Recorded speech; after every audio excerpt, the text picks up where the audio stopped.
चलो जी, अब शुरू करते हैं हम। क्या एटॉमिक स्ट्रक्चर, क्या शुरू करेंगे? Atomic structure. अरे ऐसा नहीं लग रहा केमिस्ट्री पढ़ रहे हैं हम।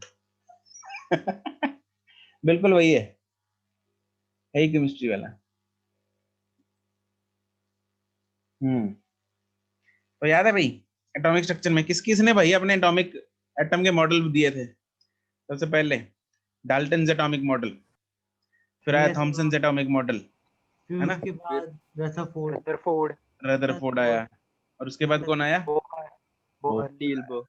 आह, क्या बात है। तो पहले डाल्टन के बारे में पढ़ा, इतना पढ़ा होगा तुम लोगों ने, है ना? पहले डाल्टन के बारे में उतना इतना ये उसने वो किया, ये किया, वो किया, बाद में अंत में बोल दिया भाई ये तो गलत था।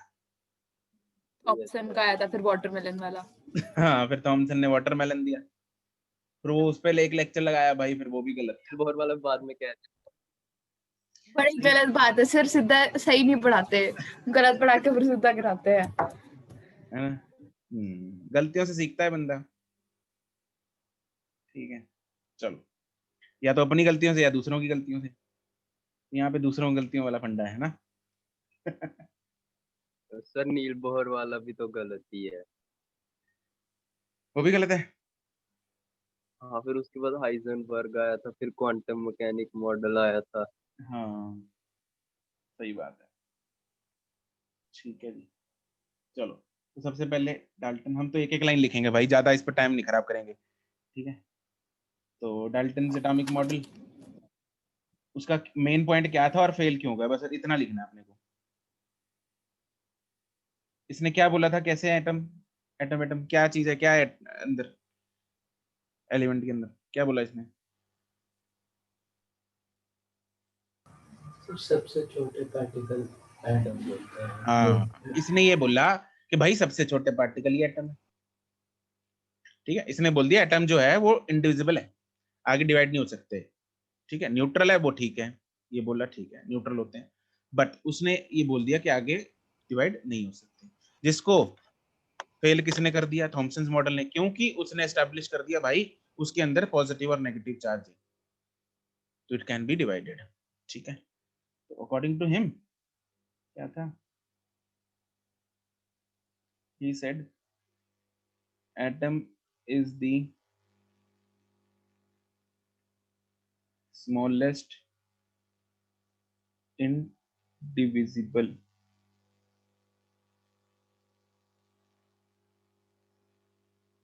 particle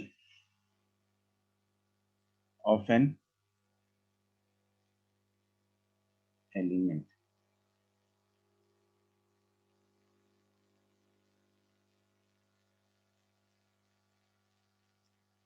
ठीक है, ओके, और ये फेल क्यों हुआ?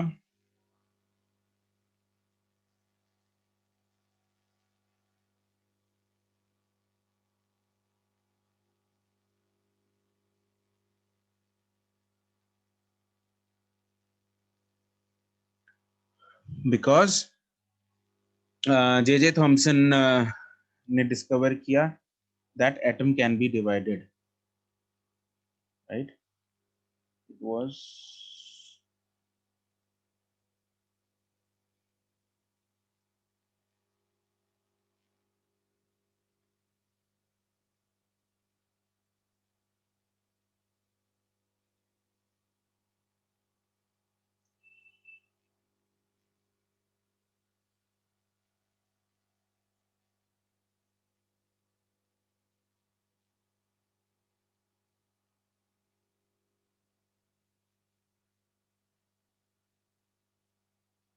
okay.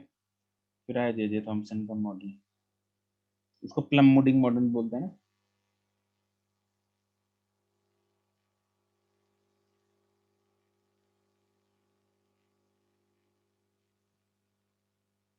राइट, अक्षिता, ये था।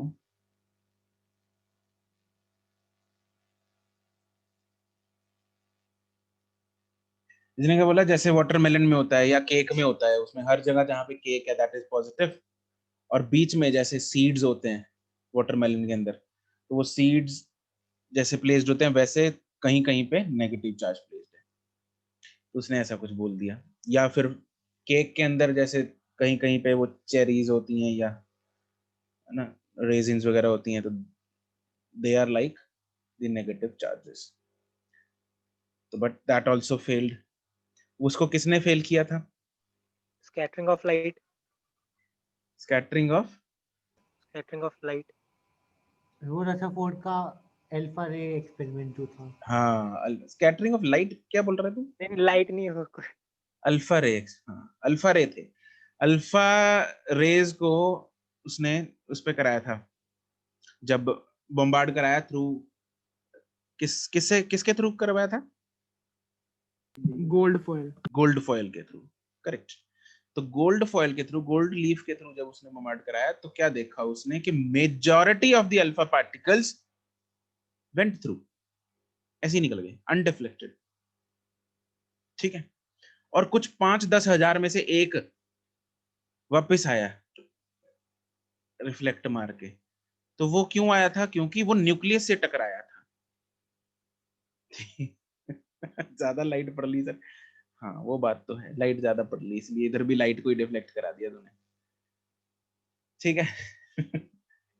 तो क्या वो उसने एक, जब बहुत सारी अल्फा बीम में से अल्फा पार्टिकल्स ऐसे ही निकल गए, मतलब बहुत सारी जो जगह थी वो खाली सी थी और जिसमें से अनडिफ्लेक्टेड निकल गए, कुछ थोड़े से डिफ्लेक्ट हुए, जिस वो जो that was partial repulsions from the nucleus, and एक जो 1 in 5,000 या 10,000 जो है वो वापस आया, that was due to because that alpha particle hit the nucleus और उसने वापस उसको बाउंस बैक करके मारा। ठीक है, तो उससे उसने रिजल्टेंट ये निकाला था रदरफोर्ड ने कि भाई जो न्यूक्लियस है वो तो एक छोटी सी जगह में पड़ा है, बिल्कुल हाईली कंसंट्रेटेड होता है वो, एक छोटी सी जगह में छोटी सी वॉल्यूम में पड़ा है, बाकी एटम तो खाली खाली सा है और उसके आसपास जो है इलेक्ट्रॉन्स घूम रहे हैं। ठीक है, ओके। तो पहले तो थॉमसन कर रहे थे, हम थॉमसन लिख लेते हैं। इसका जो मॉडल था that was plum pudding.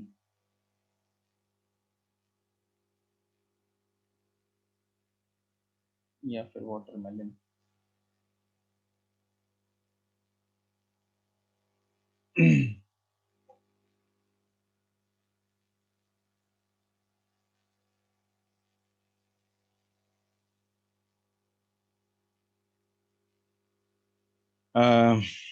According to him,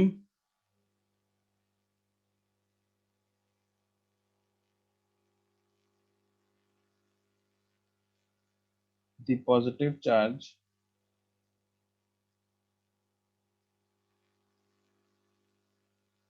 was distributed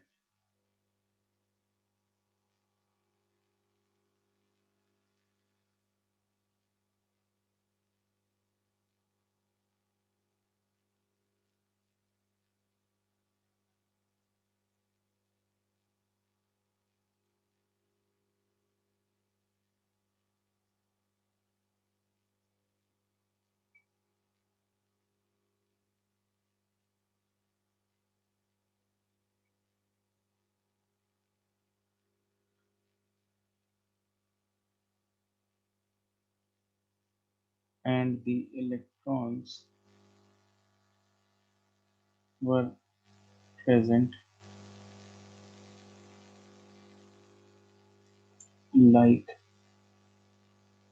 raisins in the cake, या फिर seeds in the watermelon.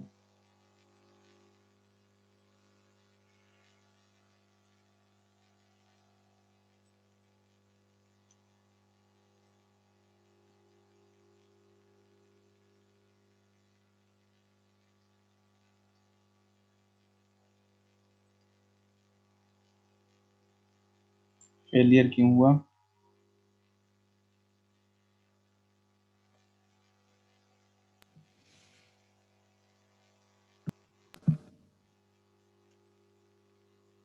His ideas could not explain the later experiments. Correct.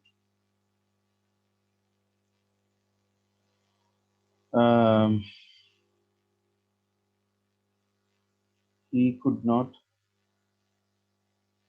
explain the Rutherford alpha ray scattering experiment, as well as he could not explain जो आगे Bohr ने दिया था spectrum, hydrogen spectrum, energy वाला sir. Hydrogen का line spectrum.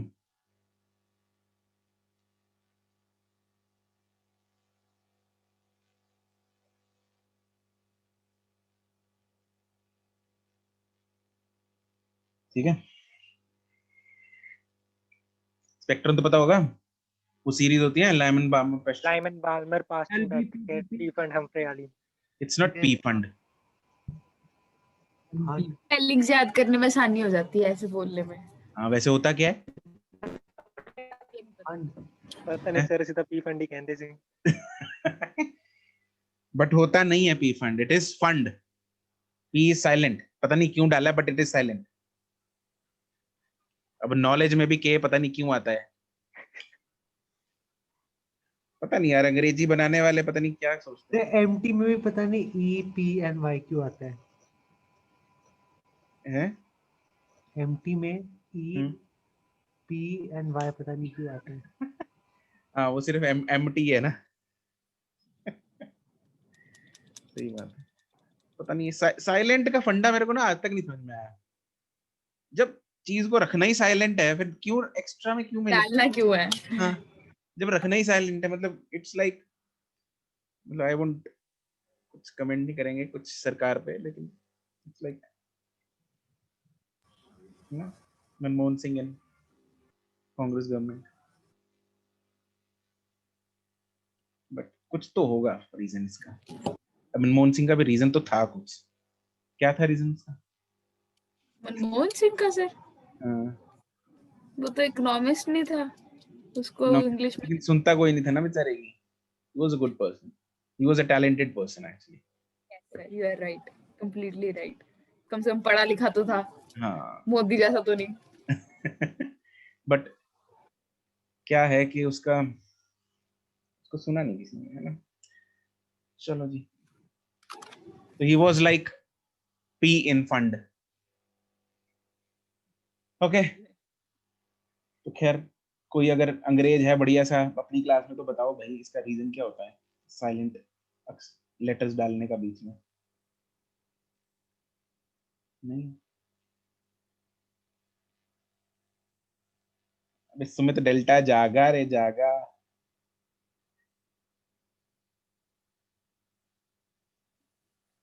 क्या कह रहे सुमित? शोभा पढ़ाते हैं और डेल्टा कह रहा वो मैं लिखे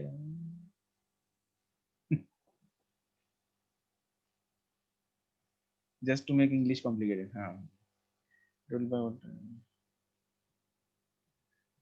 तुम लोग अपनी अपनी थ्योरियां झाड़ते रहो। किसी का नाम होगा। नाम में भी वही, मैं नाम की ही बात कर रहा हूँ। ऑब्वियसली ये नाम है उस बंदे का, बट उस नाम में भी पी की जरूरत क्या थी अगर फंड ही था? अब ऑब्वियसली मतलब हरदात है तो अगर एच साइलेंट हो मतलब तो लिखने की जरूरत नहीं है ना, ए एच हरदात ही होगा मतलब सिर्फ, right हरदात? Yes, sir. Sir, English is a very funny language. Right, you are exactly you are saying correct. It is funny, very funny.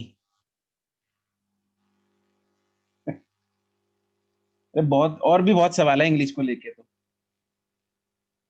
ये सर जैसे कि we go down the road and we wear a perfume. हैं? We go down the road, हाँ we wear a perfume, हाँ correct. Actually we don't wear a perfume, right? But उसको बोला यही जाता है, right है ना, ऐसे ही बोलते हैं ना, we wear a perfume. Yes, sir. But how do we wear a perfume? Very funny. Reasons को करके ना मेरी इंग्लिश वाली टीचर मेरे से बहुत वो करती थी, मेरे को डांटती करती थी। मैं उससे पूछती थी क्यों, कहती थी रूल है। यार ऐसा नहीं होता ना, मतलब मेरे को इंग्लिश से हमेशा ये क्वेश्चन रहा है, ऐसा क्यों भाई। प्रोनाउंसिएशंस में भी है बहुत कुछ। अब कट और पुट को ही लगा लो सर। हाँ सही बात है, पुट है मतलब PUT is put, then why CUT is not कुट। अब कुट तो मतलब फिर वो पंजाबी हो गई। पंजाबी होगी। आई डोंट नो गो और टू में भी फर्क है ऐसे तो। किसमें। गो और to, GO go, TO to. हाँ सही बात है, वो तो टू मतलब वो तो गू मतलब या फिर तो समझ नहीं आया है आज तक। चलो कोई बात नहीं, अभी फिर समझेंगे। अगला है रदरफोर्ड भाई साहब।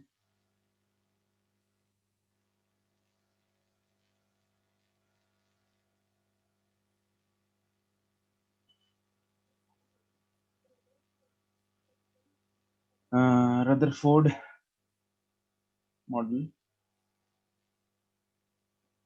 इसके हिसाब से क्या था भाई, इसके हिसाब से ये था कि पॉजिटिव चार्ज जो है वो सारा का सारा एक बहुत ही स्मॉल वॉल्यूम में कंसंट्रेटेड है in the form of nucleus at the centre of the atom. ठीक है, according to him positive charge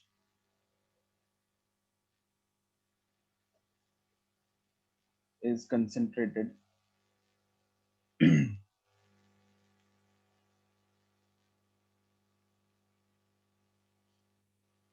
in very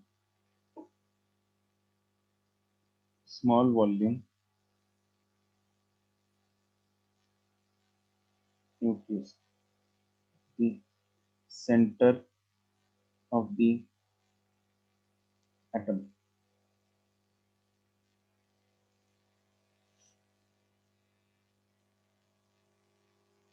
और उसने ये भी बोला कि सारा का सारा एटम का मास ये पॉजिटिव चार्ज में ऑलमोस्ट सारा का सारा मास होता भी ऐसे ही है ना।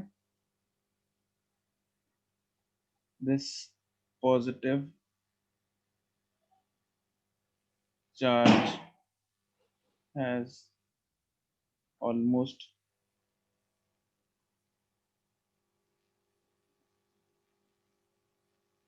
all the mass of the atom. Electrons में तो बेचारों में कितना ही मास होता है।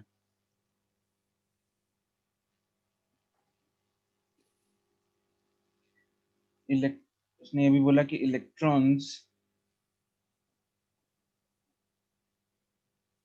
are moving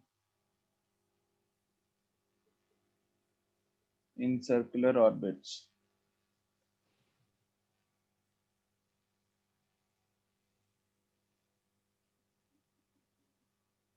around the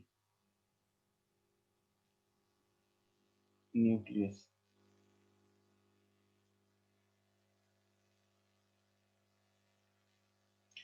है ना, तो इतना तो बता दिया था उसने, राइट। लेकिन ये फेल इसलिए हो गया था, हाँ राइट अक्षता, ये फेल इसलिए हुआ था क्योंकि एनर्जी के बारे में नहीं बता पाया। एनर्जी के बारे में मैक्सवेल ਦੀ ਥਿਊਰੀ ਸੀਗੀ ਵੀ ਰੋਟੇਟ ਚ ਮਤਲਬ ਸਰਕੂਲਰ ਮੋਸ਼ਨ ਵਿੱਚ એનર્ਜੀ ਲੂਜ਼ ਹੋਣੀ ਚਾਹੀਦੀ ਆ ਤੇ ਲੂਜ਼ ਕਰਕੇ ਫਿਰ ਉਹਦੇ ਵਿੱਚ ਹੀ ਜਿਹੜੇ ਇਲੈਕਟ੍ਰੋਨ ਨੇ ਉਹ ਮਿਕਸ ਹੋ ਜਾਣਗੇ ਨਿਊਕਲੀਅਸ ਦੇ। ਇਦਾਂ ਹੁੰਦਾ ਨਹੀਂ ਸੀ। बिल्कुल करेक्ट। ठीक है, उसने फोर्सेस के बारे में बता दिया, उसने इतना बता दिया कि भाई फोर्स जो है वो कहाँ से मिल रही है, उसको इलेक्ट्रोस्टैटिक फोर्स मिल रही है और वो प्रोवाइड कर रही है उसको सेंट्रीफ्यूगल फोर्स, इतना तो बता दिया। बट ये नहीं बताया कि ये एक्सप्लेन नहीं कर पाया कि वो जो एनर्जी है उसके अकॉर्डिंग वो एनर्जी लूज होती है, क्योंकि एक्सेलरेटिंग पाथ होता है तो एक्सेलरेट कर रहा है तो एनर्जी लूज करता रहेगा और वो उसके बीच में ही घुस जाएगा स्पाइरल पाथ लेके।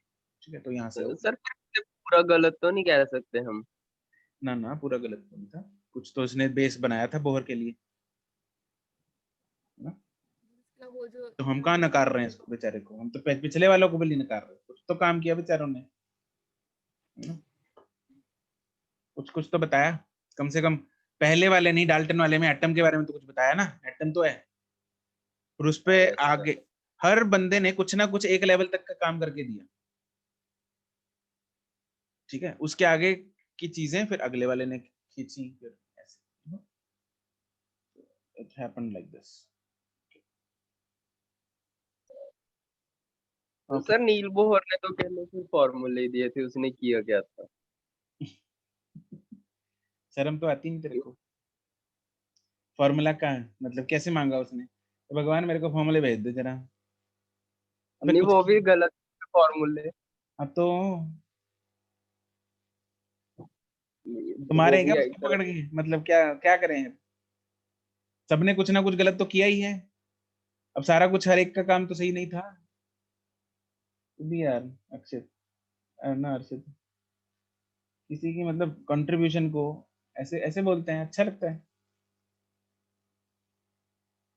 किया क्या था मतलब, हद हो गई यार, शर्म नहीं आती तेरे को? ऐसे तो न्यूटन और आइंस्टाइन, इनकी थियरीज भी नहीं मिलती हैं आपस में।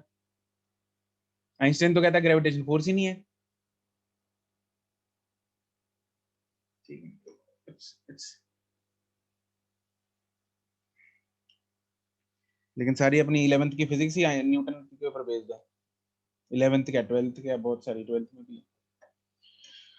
चलो ओके, इसने ये बोला कि centripetal force is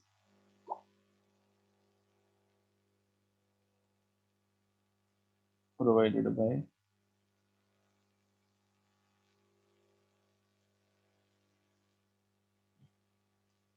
that is centripetal force का फॉर्मूला mv² by r, और इलेक्ट्रोस्टैटिक फोर्स का formula k(q1q2 by r²। k(q1q2) electron का, इलेक्ट्रॉन पे चार्ज E, न्यूक्लियस पे चार्ज कितना होता है?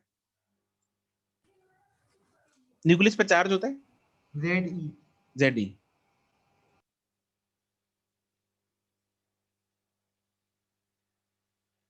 है ना? तो उसने इतना तो बता दिया था। ओके, इसको यूज करके ना हम एक चीज निकाल सकते हैं,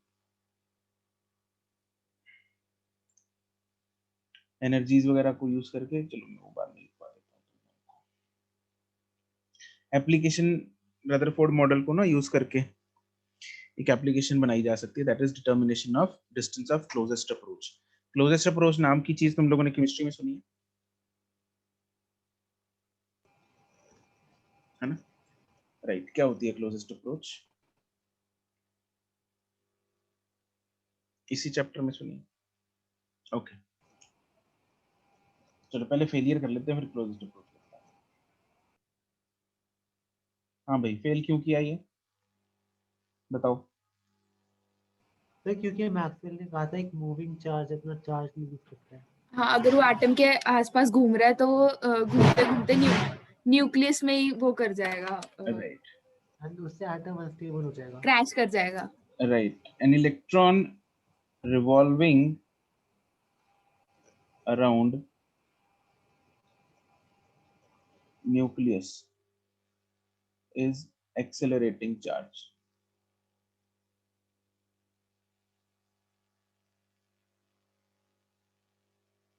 Therefore, it continuously emits energies.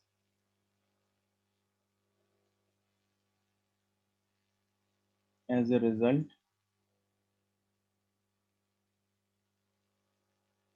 its radius goes on decreasing continuously,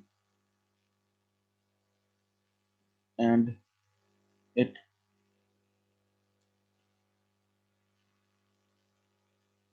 crashes into nucleus following a spiral path.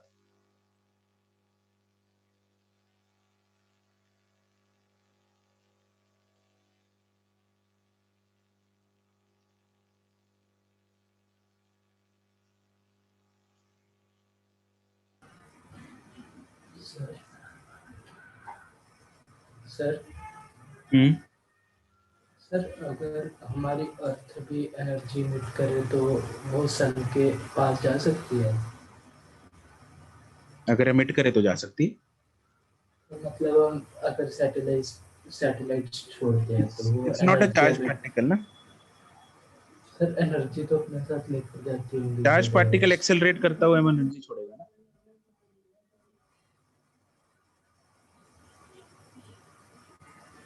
Okay sir. Okay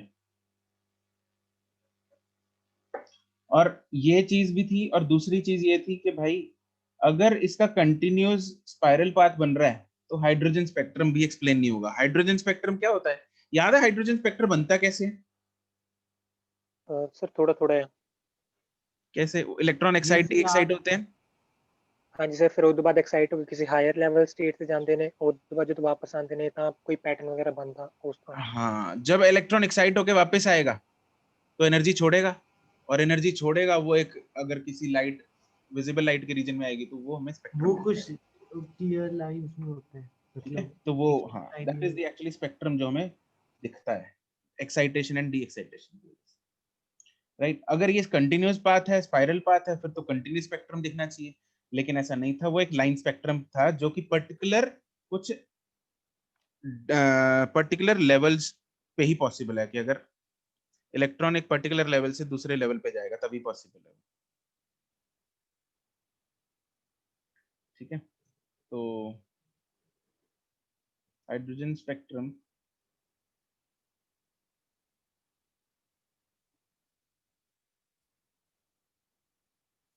would have been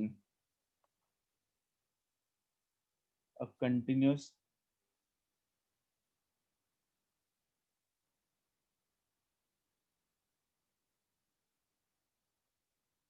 spectrum if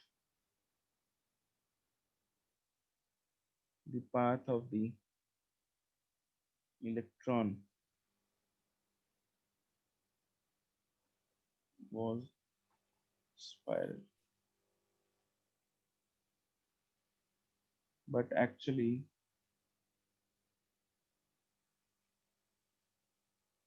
the hydrogen atom spectrum was a line spectrum.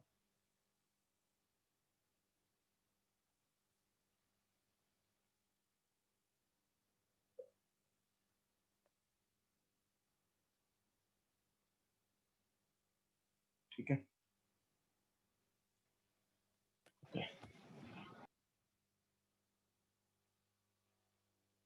चलो distance of closest approach हम कल करते हैं, इसी चीज को continue कल करेंगे। आज के लिए इतना ही। सर हाँ जी, सर वो क्वेश्चन रहता था वो पार्ट बी का 8 कौन सा? एक्सरसाइज 1 पार्ट बी का 8 वो क्वेश्चन नहीं था जिसमें क्या वो था उसमें? साइन वेव साइन जिसमें वो साइन या साइन बी का फॉर्मूला लगाया था हमने। एक्सरसाइज 0 का था। अच्छा अच्छा, हाँ हाँ हाँ हाँ हाँ, नहीं मैं वो चेक नहीं किया, I check it today. Sir मैंने उसका एक सॉल्यूशन देखा था, हम्म, फिर उन्होंने दोनों ओमेगा को प्लस करके फाइनल ओमेगा ले लिया था, दोनों साइन के ओमेगा को। सर आंसर भी ऐसे ही आ रहा था, दोनों ओमेगा को प्लस करके फिर आ रहा था आंसर। अच्छा पर समझ नहीं आया ये ऐसे किया क्यों सर दोनों को।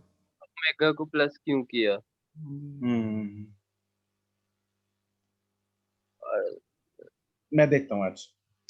सर यहाँ पर जो स्पाइरल है वो कैसे होता है? मैं रदरफोर्ड ने तो कहा था सिंपल जैसे अर्थ घूमती है सन के वैसे ही घूमता है। रदरफोर्ड ने तो बोला था, लेकिन भाई वो इसको वो नहीं प्रूव नहीं ना कर पाया था एक्सपेरिमेंटली, उसने एनर्जीज की इंफॉर्मेशन ही नहीं दी थी कोई। ये सर फिर स्पाइरल कहाँ से आया? स्पाइरल स्पाइरल कहाँ तो से आया? इलेक्ट्रोमैग्नेटिक थ्योरी है जो, इलेक्ट्रोमैग्नेटिक थ्योरी क्या कहती है कि अगर कोई भी चार्ज पार्टिकल एक्सेलरेट करेगा तो एनर्जी इमिट करेगा। Yes sir. ठीक है, तो इलेक्ट्रोमैग्नेटिक थ्योरी ने इसको कॉन्ट्राडिक्ट कर दिया था। अच्छा ठीक है, मतलब अगर वो करता तो स्पाइरल की तरफ मूव करता। हाँ, तो Rutherford did not have a explanation for this to okay contradict sir. this electromagnetic theory. Okay चलो good bye bye sir. Okay bye.